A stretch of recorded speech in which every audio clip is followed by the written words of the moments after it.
Also in the street plan of Washington, you find pentagrams. So here we have two pentagrams in the street plan of Washington. The top one points into the Capitol building, and the one at the bottom points into the White House. This is a political building, so we're told. In fact, it's a temple to a secret society, built by the Freemasons to a specific design, Congress, the Congress building. Where did it get its name from? Capitol Hill, from a sacred place of the Roman Brotherhood going way back called Capitoline Hill. And when Madeleine Albright, high priestess of this brotherhood, became Secretary of State, and she went across on her first overseas visit to Europe, she actually went to Rome and made an official visit, what for her would have been a pilgrimage to Capitoline Hill in Rome, and that's where we get Capitol Hill from. This is George Washington. In the last century, they decided they didn't have a decent statue of George, so instead of getting an American to produce one, they ordered it from Italy, from Florence. And when it arrived on the dockside, people were staggered, because here was George, the first president of the United States, depicted naked from the waist up with this cloth over his Bill Clinton's, and then pointing up one arm, pointing down the other. What's going on? Unless you realize where these people are coming from, it's inexplicable. Well, if you just hold that in your mind, arm up, arm down, naked from the waist up, and then Bill Clinton's covered in a piece of cloth, well, this is where it's coming from. This is the ancient depiction of the compilation of the negative force symbol that the Templars worshipped, or the high-level Templars worshipped anyway, called Baphomet. And this is why that they depicted George Washington in that way.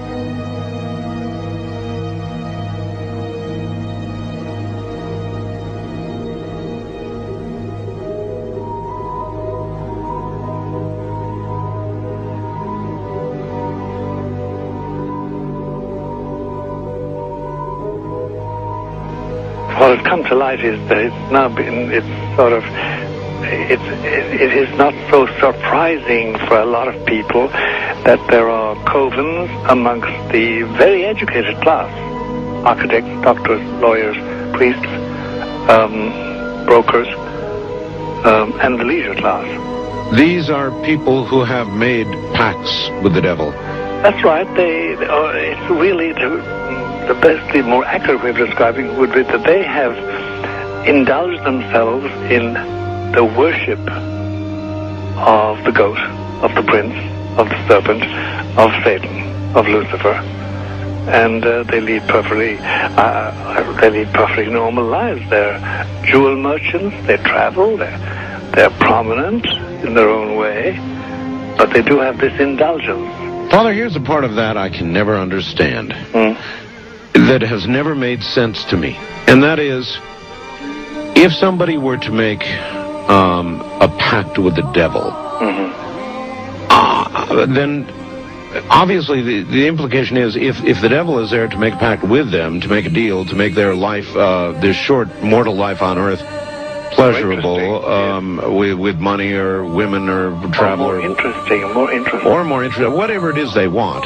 Yes. Then they are aware of the presence of the devil, and they are obviously aware then of the presence of God as well, and they nevertheless make a conscious, stupid, short-term, blind choice to take what they can get in this lifetime. And to embrace one, you must embrace the other. It's not like it's some wishy-washy person. I know you do. It is a very not easy to understand, except when you talk with them, when they let their hair down and peel grapes, as we say, and when they're on their way to being cured of what or healed is the proper word. You find that there's an exhilaration and a satisfaction which is both sensual and sexual and mental when they really indulge in Luciferian worship. There is a peculiar exhilaration. Like a drug, then? Yes, it's a peculiar exhilaration. And of course, the godly instincts in us all, the angelic in us all, because we all have something angelic and something godly, besides everything else, a lot of other negative things, that is quenched, and you find in them a horror of anything what we call sacred and holy or sacrosanct, or the idea of the idea of the sacred, of the awesome.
How in the world did you ever get involved in praying to demon spirits?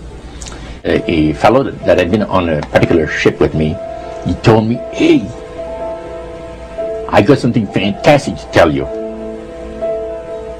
He said, "I am affiliated with people that speak with the spirits of the dead. How would you like to talk to the spirit of your dead mother?" And I was shocked. I was shocked. He said, "You wouldn't be afraid of talking to the spirit of your dead mother, would you?"